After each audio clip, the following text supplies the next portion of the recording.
오늘 함께 보신 본문으로 내가 소망하는 나라, 내가 소망하는 나라. 여기 목사가 소망하는 나라 말고 여기서 나는 하나님입니다. 하나님이 소망하는 나라. 제목만 들어도 참 좋죠. 하나님이 꿈꾸시는 나라, 하나님이 원하시는 나라. 오늘 그것을 함께 나누려고 합니다. 요즘 TV만 틀면 막 대선 이 주자들 뭐 이렇게 기사들이 많이 나오고, 저도 관심 있게 무슨 얘기들을 하나 이렇게 토론회 이렇게 챙겨서 좀 봅니다.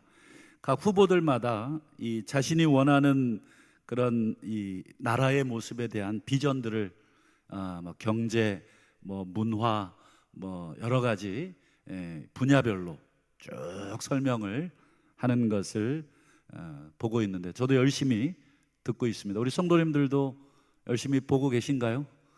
뭐 다 그놈이 그놈이고 뭐 아무나 되라 이렇게 생각하지 마시고, 또 기도하면서 물론 본인이 공약한 대로 다 100% 지킬 수는 없겠지만, 그래도 어떤 생각을 가지고 있는지 이 토론 가운데 본인이 평소의 생각을 드러내게 돼 있습니다. 그래서 유심히 들어보시기를 바라고, 특별히 우리 성도들은 평가의 기준이 분명하죠. 어렵고 힘들 때는 뭐 내 입에 풀칠해 줄 수 있는 지도자가 필요했다면, 이제 우리나라는 그 단계는 지나간 것 같습니다. 그래서 단순히 잘 먹게 해줄게, 잘 살게 해줄게, 지금보다 돈 더 벌게 해줄게, 물론 이것도 우리 서민들에게는 중요한 우리 지도자의 책무겠지만, 우리 성도라면 그저 내 주머니 불려줄 그런 지도자만을 우리가 구하지는 마셔야 되겠죠.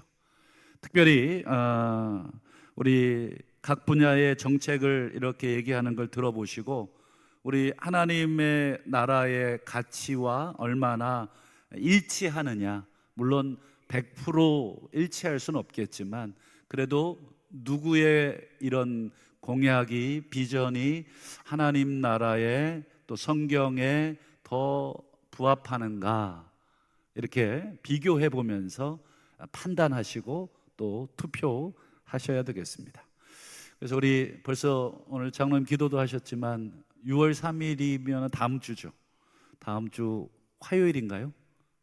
수요일인가요? 화요일이죠. 네. 그날 노는 날입니다.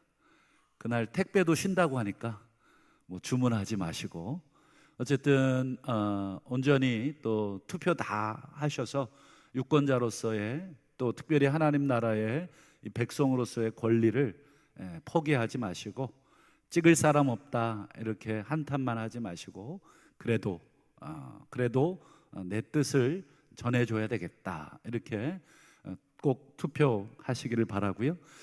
대통령 선거하고 맞물려서 오늘 대통령이 원하는 나라가 아니라 우리 성도들은, 그렇죠, 하나님이 원하는 나라는 뭐냐, 오늘 말씀을 통해서 함께 좀 그 부분을 생각하고 함께 판단했으면 좋겠습니다. 여러분, 하나님이 이 세상을 처음 창조하셨을 때 하셨던 말씀 보시기에 참 좋더라. 근데 여러분, 시간이 지나면서 노아 시대쯤 되었을 때 여러분, 이 세상이 어떻게 바뀌었습니까? 참 좋았던, 하나님 보시기에 너무너무 좋았던 이 세상이 어떻게 바뀌었습니까? 우리 창세기 4장과 6장을 한번 화면을 통해서 한번 보시죠. 어떻게 바뀌었습니까? 내가 상처로 말미암아 사람을 죽였고, 또 나의 상함으로 말미암아 소년을 죽였다. 여러분, 상처, 상함, 뭐 이게 뭐 육체적인 상처도 될 수 있지만 또 누군가의 감정을 건드리는 상처도 될 수 있겠죠. 근데 여러분, 누군가가 내 기분 상하게 했다고 죽일 수 있나요? 근데 노아 시대에는 이미 나의 상처로, 상함으로 인해서 내가 사람을 죽였다. 그것을 부끄러워서 이렇게 감추고 있질 않아요. 아내들에게 이 라멕이라고 하는 사람이 막 얘기하면서 많은 동네 사람들에게 앞으로 나 건드리면 너네 가만 안 둬. 나한테 상처 줘봐. 너네 내가 본때를 보여주겠어.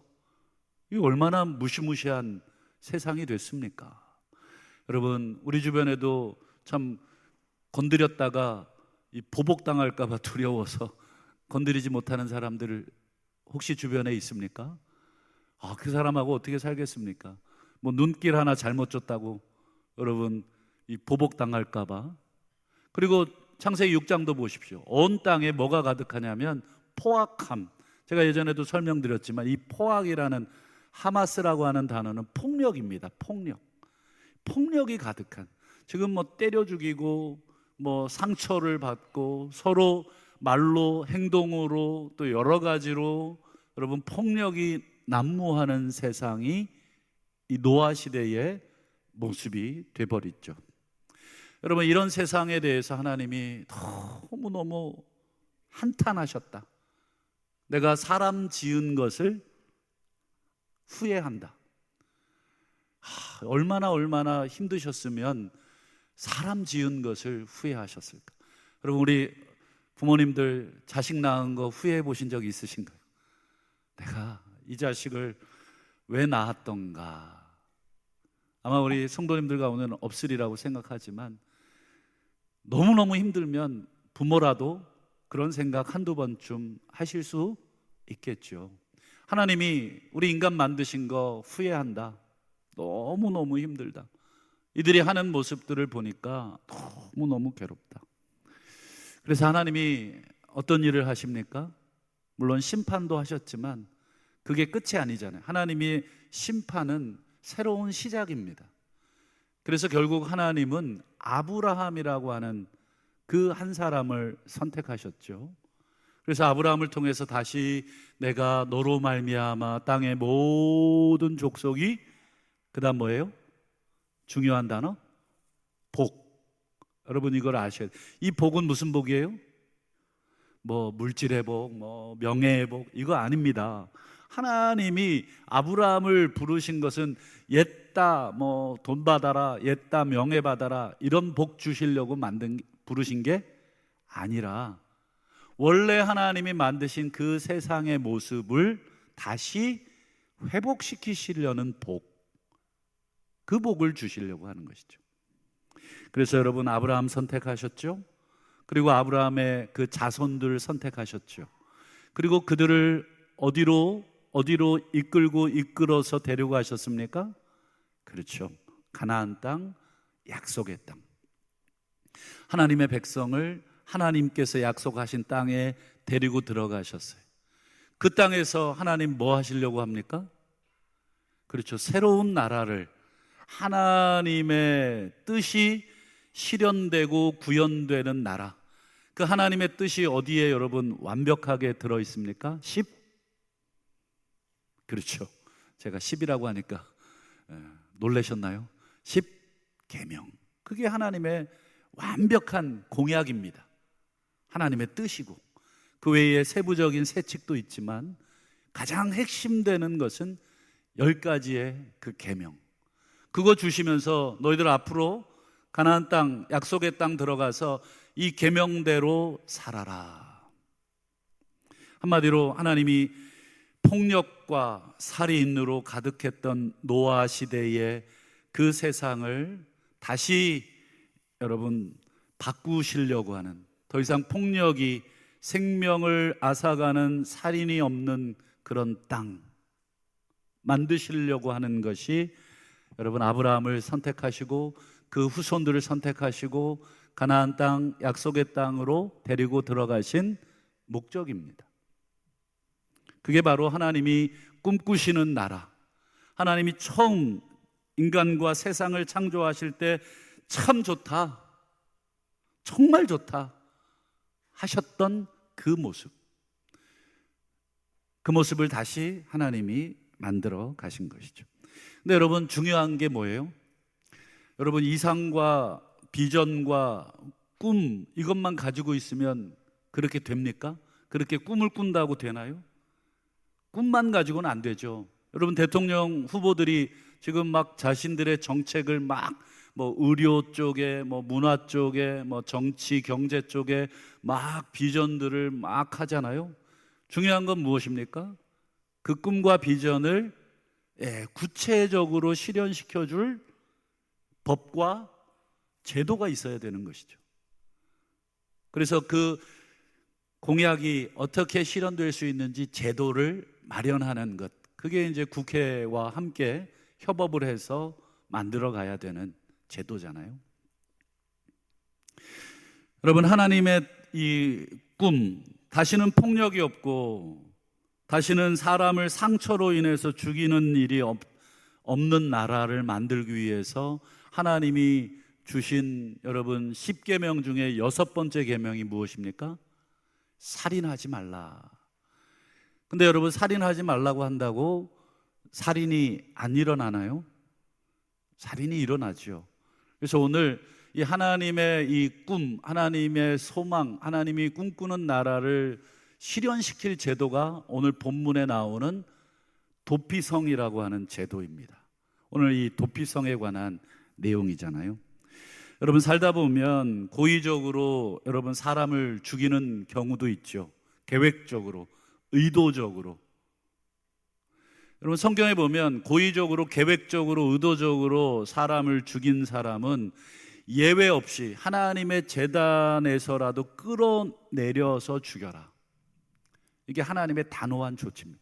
사람을 고의적으로 죽인 사람을 용서하지 말아라. 그건 우리 모두가 다 동의하시는 것입니다. 그러나 반대로 여러분, 사람을 우발적으로, 사고로, 실수로 죽이는 경우도 있겠죠. 오늘 본문에 어떤 경우가 나왔는지 기억나십니까? 이렇게 벌목을 하는데 도끼날이 나무에서 빠진 거죠. 이렇게 휘두르다가 휙 날아간 거죠. 근데 하필 그 옆에서 벌목하던 사람이 그 날에 맞은 것입니다. 여러분, 그걸 고의적으로 이렇게 날을 느슨하게 해가지고 벌목하는 척 하면서 저 사람을 향해 휙 날려서 죽인 게 아니라면, 그렇죠? 이건 고의가 아니라 실수요, 우발적인 것이죠. 그런 경우는 어떻게 해야 됩니까? 그렇죠. 그런 경우를 대비해서 오늘 이 도피성이라고 하는 이 구체화된 제도를 하나님이 만들어라. 너희 나라를 3등분해라. 3등분해서 좌우를 나누고 각각 좌우 3개씩, 북쪽에 하나, 가운데 하나, 남쪽에 하나, 우측에도 북쪽, 가운데, 남측, 총 6개의 도피성을 둬서 어디에 있든지 간에 쉽게 갈 수 있도록 길을 잘 닦아놔라. 고속도로를 잘 닦아놔라. 우발적인 살인자가 재판을 받기까지 그곳에서 목숨을 부지할 수 있도록 도피성을 만들어라. 이게 아주 구체적인 이 제도입니다. 그래서 오늘 4절과 5절을 한번 보시죠. 살인자가 그리로 도피하여 살 만한 경우는 이러하니 곧 누구든지 본래, 그 다음 같이 읽어주시죠. 시작. 원한이 없이, 그 다음에요, 부지 중에 그의 이웃을 죽인 일. 핵심이 뭐예요? 원한 없이 부지 중에 사람을 죽인 일. 그러면 그런 사람은 어떻게 하라고 합니까? 그렇죠. 이 성읍 중에 하나로, 도피성 중에 하나로 도피하여 그의 생명을 보존해라. 여러분, 우연히 사람을 죽였습니다. 그래서 도피성으로 갔습니다. 그러나 문제는 뭐예요? 죽은 사람 있잖아요. 죽은 사람의 유족들이 있을 거 아니겠어요? 여러분, 죽은 사람의 유족들은 마음이 어떻겠습니까? 저 사람이 고의가 있든 없든 그거 확인할 방법은 없어요. 진짜로 도끼날을 휙 던져서 죽였는지, 진짜 벌목하다가 우연히 빠져서 맞춰서 죽게 됐는지, 유족들 입장에서는 CCTV가 있습니까? 뭐가 있습니까? 그 분노가 있겠고, 고통이 유족들의 마음에 있는 거죠. 그래서 여러분, 유족 중에 뭐 좀 다혈질인 분, 막 욱하는 분들이 있을 거 아닙니까? 그런 분들이 분을 이기지 못해서 그저 우발적으로 사람을 죽였는데 그 살인자를 쫓아가서 또 다른 복수를 벌이게 될까 봐 하나님이 얼른 도피성으로 도망가 있어라. 여러분, 유족들이 마음에 그래 뭐 이해하면서 뭐 일부러 죽인 거 아닌데 뭐 어떻게 하겠습니까? 이렇게 좋은 마음으로 합의를 해주면 다행이지만, 여러분, 돈이고 뭐고 필요 없다. 너도 목숨 내놔라. 그래서 여러분, 유족들이 막 도끼 들고 너도 도끼로 한번 맞아봐. 그리고 막 찍는다고 생각해 보시죠. 끔찍합니다. 복수가 이어집니다. 여러분, 그렇게 해서 여러분, 뭐 내 남편, 내 아버지 죽인 그 살인자를 죽였다고 칩시다. 그러면 또 죽은 그 사람의 가족들은 또 가만히 있겠습니까? 또 벌떼같이 온 집안이 다 일어나겠죠. 그래서 또 이쪽엔 또 이쪽 집안을 또 공격을 하고, 또 이쪽 집안은 맞고만 있겠습니까? 또 공격하고. 여러분, 복수의 복수, 살인의 살인이 이어지는, 여러분, 어떤 시대와 같아요? 노아 시대가 그랬잖아요. 내 상처로 인해서 이리 와, 네가 나한테 상처를 줬어? 그리고 죽였잖아요. 폭력이 가득했잖아요. 여러분, 그거 하나님이 싫어가지고 심판하시고 아브라함과 그 후손들 택하셔서 가나안 땅 들어가서 사람 죽이지 마라, 그리고 도피성 만들어서 그런 일들이 악순환이 반복되지 말라, 이렇게 말씀하셨는데, 여러분, 가나안 땅에 하나님의 백성이 하나님의 땅에 들어가서도 여전히 복수하고 있고 여전히 칼을 갈고 있다면, 여러분, 그게 과연 하나님께서 꿈꾸시는 그런 나라인가? 과연 하나님의 백성이 맞는가? 여러분, 그러면 우발적으로 사람 죽인 사람은 도피성에 도망가면 생명을 보존하잖아요. 근데 여러분, 그 사람이 죽인 유족들은 그 마음이 얼마나 괴롭습니까? 그리고 우발적으로 사람 죽여서 도피성에 들어가면 끝인가요? 그렇지 않습니다. 여러분, 그 부분에 대해서 우리 민수기 35장도 한번 보죠. 35장 26절 27절 보면, 여러분, 우발적 살인자가 도피성에 도망가잖아요. 그러나 어느 때든지 이 도피성 지경 밖으로 나가면, 27절 보세요. 피를 보복하는 자가 도피성 지경 밖에서 그 우발적 살인자를 만나 죽일지라도 피 흘린 죄가 없다. 이게 무슨 뜻입니까? 우발적 살인자야, 너는 비록 고의로 죽이진 않았어도, 실수로 죽였다고 할지라도 사람을 죽인 것에 대한 최소한의 뭐예요? 최소한의 책임을 져라. 그래서 도피성 안에서만 살아라. 가족들은 저기서 살지만 너는 가족들과 떨어져서 그 도피성 안에서만 살아야 된다. 네가 나오고 싶다고 나와서 자칫 이 보복하는 자를 만나 그가 너를 죽인다고 해도 그 핏값은 내가 묻지 않을 것이다. 그러니 여러분, 우발적 살인자라도 최소한의 뭐예요? 고통을 평생 가지고 살라는 것이죠. 내가 어떻게 하다가 이렇게 도끼를 제대로 이렇게 관리를 못해서 이렇게 도끼날이 빠지게 만들었는가?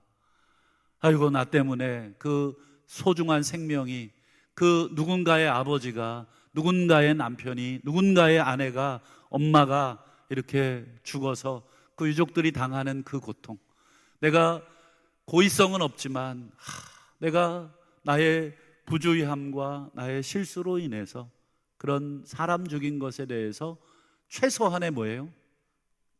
고통을, 최소한의 책임을 가지고 살라는 뜻이죠.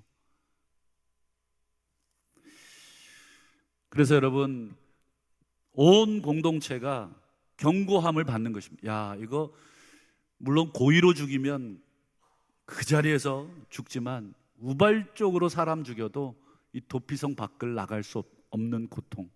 그러니 여러분, 사회의 안전망들, 야, 벌목할 때 다시 한번 확인해. 이거 날이 잘 돼 있는지. 오늘날로 말하면 여러분, 운전할 때 여러분 뭐 타이어 그리고 자동차 이런 안전장치 점검, 브레이크 고장 나면 어떻게 됩니까? 그럼 뭐 어떻게 될지는 상상을 못 하잖아요. 자동차 만드시는 분들, 여러분 급발진 일어나지 않도록 기술적으로 살피고 여러 가지 실험을 계속해서 하고, 안전을 위해서 잘못해서 차가 인도로 뛰어들지 않도록 여러 장치를 하는 것입니다. 학교 앞에 여러분 시속 몇 킬로로 달리게 해놨어요? 30km. 여러분 답답하시죠? 저도 답답합니다. 그런데 여러분, 아이들은 어때요? 보이지 않는 신호 막 그거잖아요. 막 튀어나오잖아요. 그러니까 최소한의 사회적인 안전장치를 그렇게 해놓는 것이, 조금 내가 늦게 가더라도 혹시 만에 하나 뛰놀던 아이들이 차도로 뛰어들어서 60, 70km로 달리는 차에 부딪혀서 그의 남은 인생을 불구로 살지 않도록, 또는 죽음을 당하지 않도록. 저는 제 눈앞에서 고등학생 3명이 무단횡단하다가 차에 치이는 것을 제 눈으로 직접 목격한 적이 있어요.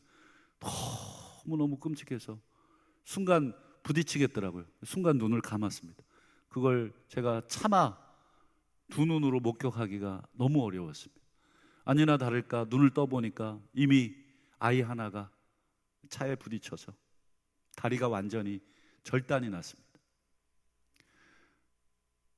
물론 자동차의 책임도 없지만, 아이들이 무단횡단한 책임도 있지만, 그런 면에서 사회적으로 이 도피성이라고 하는 제도는 하나님께서 우발적으로라도 사람의 생명이 앗아져 가지 않도록 늘 점검하고 조심해라. 우리 공사하시는 분들 안전장치 귀찮아도 잘 하셔야 되고, 또 적절하게 우리 노동자들에게 과로하지 않도록, 택배기사들 과로로 쓰러져서 죽었다는 기사를 보잖아요.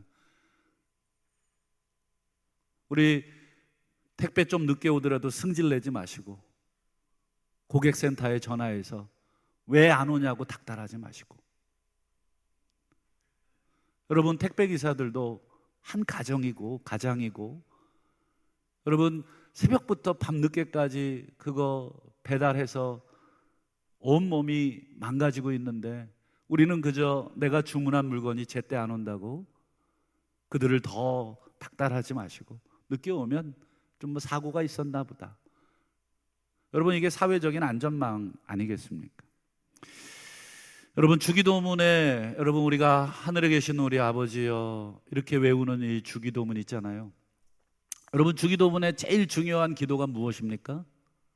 주기도문 그냥 미신처럼 그냥 줄줄줄 암송하면 끝인가요? 그렇지 않잖아요. 주기도문을 우리가 암송한다는 것은 그 주기도문의 정신대로 내가 살겠다는 고백인데, 여러분, 주기도문의 가장 중요한 게 뭔지도 모르고 우리가 주기도문을 외우고 있다면 그거야말로 부적입니다. 여러분, 주기도문의 가장 중요한 게 무엇이냐면 나라가 임하시옵소서. 하나님의 나라가 이 땅 가운데 임하여 달라고. 여러분, 하나님의 나라는 하나님의 뜻으로 다스려지는 나라. 그래서 그 뒤에 기도 제목이 뭐예요? 뜻이 하늘에서 이루어진 것처럼 땅에서도 이루어지이다. 하나님의 나라와 하나님의 뜻이 주기도문에서 가장 중요한 핵심적인 기도입니다.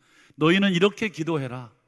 하나님의 나라가 폭력과 살인과 보복으로 가득한 이 세상에 임하도록, 하나님의 뜻이 생명을 소중히 여기고 사람을 소중히 여기는 하나님의 그 뜻이 하늘에서처럼 우리의 사회에서 이루어지도록 그렇게 기도하고 그렇게 살아라. 여러분, 이 나라가 성장하고 경제적으로 발전하는 것도 우리 중요한 공약이고 비전이잖아요. 노동시간을 막 늘려서 생산량을 뽑아내서 세계에서 경제 대국 이루게 만드는 것도 여러분 중요하겠지만, 여러분 정말 사람의 생명과 인권을 위한 정책이 훨씬 더 하나님 나라에 가깝습니다. 우리 하나님은 속도나 성장 크기보다 느리더라도 하나님이 창조하신 하나님의 형상이 죽지 않도록, 다치지 않도록, 폭력에 시달리지 않도록, 갑질에 시달리지 않도록 그렇게 사회 제도를 만들고 그렇게 가도록 하는 것이 하나님의 뜻이고 나라이죠. 여러분, 우리가 오해하는 게 있어요. 하나님께서 우리를 택하시고 구원하신 목적, 이 땅에서 복받고 죽어서도 천국 받고 그렇게 가라고 우리를 택하셨다고 생각하는 분들이 참 많은 것 같아요. 여러분, 성경을 여러분 잘못 읽어도 한참 잘못 읽은 것입니다. 성경은 우리를 예수 안에서 택하신 이유를 죽어서 천국 가라고, 이 땅에서 잘 먹고 잘 살라고, 기도한 대로 내가 응답해 주겠다고 그렇게 예수 안에서 우리를 부르신 게 아니다. 여러분, 창세기 18장 이미 아브라함 때 그 약속을 하셨습니다. 한번 보시죠. 창세기 18장 19절 보세요. 아브라함과 그 자식과 건속에게 명하여 여호와의 도를 지켜 의와 공도, 공도는 공의입니다. 공의, 의와 공의를 행하게 하려고 그를 택했다. 아브라함을 왜 택했다고요? 의와 공의를 행하게 하려고. 어디서 행합니까? 죽어서 천국에서 의와 공의를 행하라고 택한 게 아니라 지금 우리가 살고 있는 이 땅에서 의와 공의를 행하라고 아브라함과 그 후손을 택한 것이 아니냐. 하나님이 우리를 구원하신 것은, 우리를 선택하신 것은 그저 이 땅에서도 예수 믿고 평안하고 잘 살고 죽어서도 천국 가서 가장 좋은 자리 가서 떵떵거리면서 살라고 택한 게 아니다. 이게 성경입니다. 그러나 여러분, 불행하게도 하나님의 택하신 아브라함의 권속들이 하나님이 택하신 땅, 가나안 땅, 약속의 땅에서 어떻게 살았습니까? 여러분, 이사야 1장을 한번 보여드리죠. 신실하였던 성읍이 어찌 창기가 되었는고, 정의가 거기에 충만했고 공의가 그 가운데 거했더니 이제는 무엇뿐입니까? 살인자들 뿐이구나. 하나님이 노아 시대에 그 살인과 폭력이 싫어서 물로 심판해가지고 아브라함과 그 후손들을 택하여 공의와 공도를 행하라고 가나안 땅, 약속의 땅에 집어넣는데, 그 신실했던 백성들이 이제는 똑같이 노아 시대 사람들, 세상 사람들과 똑같이 돈에 눈이 멀고 돈을 더 버는 일에 혈안이 되고 사람을 갑질하고 사람을 억압하는 일에 더 앞장서는 그런 일들을 하고, 모든 걸 다 돈으로 판단하고 모든 걸 다 돈으로 평가하는, 돈을 많이 버는 사람, 돈을 적게 버는 사람, 돈이 많은 사람, 돈이 적은 사람, 그렇게 평가하는 그런 살인자의 성읍이 되었도다. 여러분, 우리 교회 안에서도 돈 있는 사람들이 대접받고 돈 없는 사람들이 대접 못 받게 된다면, 여러분, 우리는 노아 시대와 무엇이 다르고 하나님이 싫어했던 그런 모습과 무엇이 다릅니까? 여러분, 통곡하는 이사야의 이 목소리가 여러분 우리 가운데 들리시나요? 여러분, 그러나 하나님이 통곡하고 있는 이 이사야에게 하나님이 하나님 나라의 비전을 보여주십니다. 우리 이사야 11장을 한번 보실까요?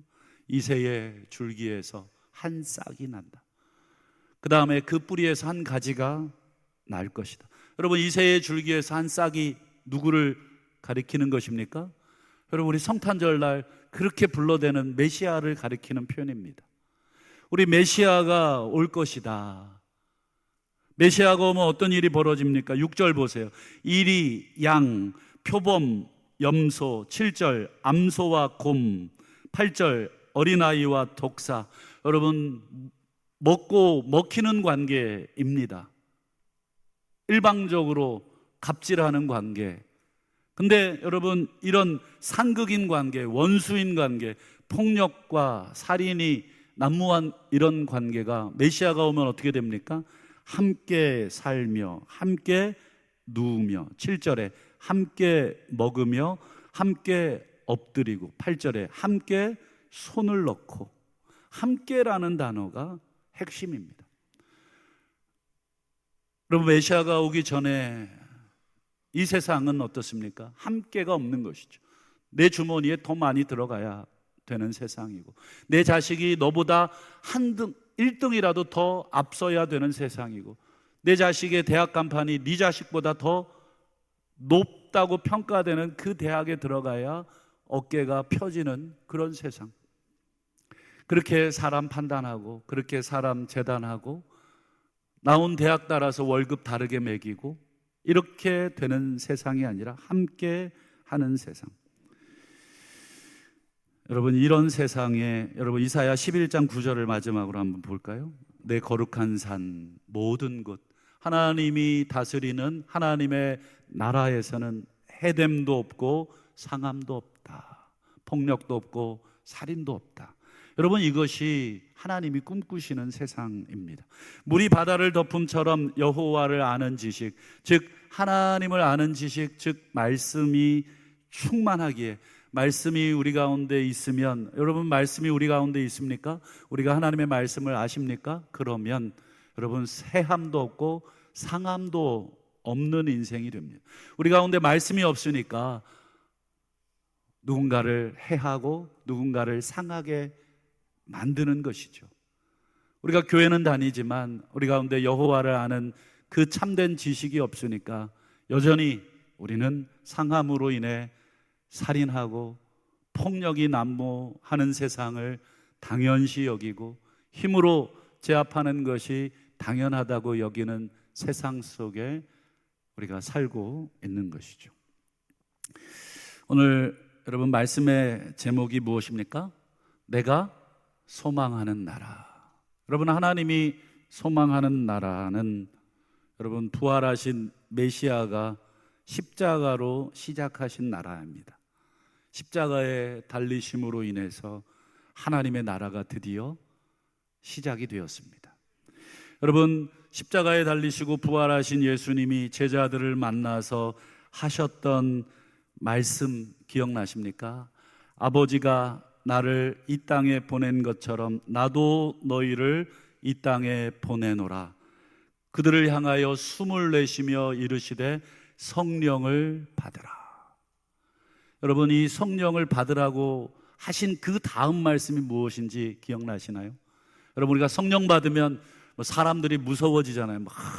뭐 이상한 쇳소리 내면서 방언하고 또 막 신유의 은사를 막 저도 그런 집회 많이 다녀봤는데 눈에서 레이저가 막 나오면서, 여러분 성령을 어떤 우리의 병을 고치거나 귀신을 쫓는 능력으로만 이해하는 경우가 너무 많습니다. 우리 한국 이 무속신앙과 결합이 돼서 성령을 그렇게 이해하는데, 여러분 성령 받으라 말씀하시고는 하신 말씀이 여러분 이것입니다.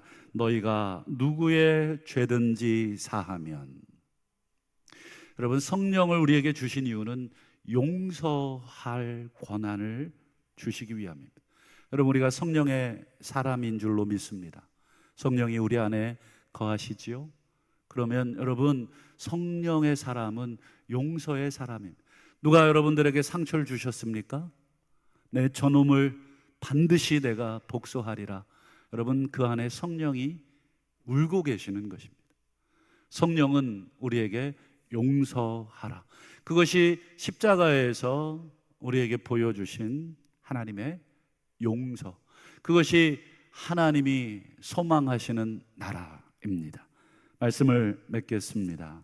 폭력과 살인이 난무하고 사람을 도구화하고 있는 이 세상 속에 성령을 받은 우리 성령의 사람들은 십자가의 그 용서를 먼저 받았기에 우리의 삶 속에서 사람에 대한 용서, 사람에 대한 용납, 그들에 대한 사랑이 충만한 삶을 살아야 그것이 이 땅에 하나님의 나라가 임하는 삶이고 이 땅에 하나님의 뜻이 이루어지게 해드리는 그 기도를 하는 그런 삶인 줄로 믿고 우리의 삶을 한번 되돌아보시고 다시 한번 내가 만나는 사람, 또 내가 살고 있는 세상 속에 나는 하나님의 나라를 이루어 드리고 있는가, 다시 한번 고민하고 기도하시는 복된 우리 모두가 다 되시기를 주님의 이름으로 축원합니다.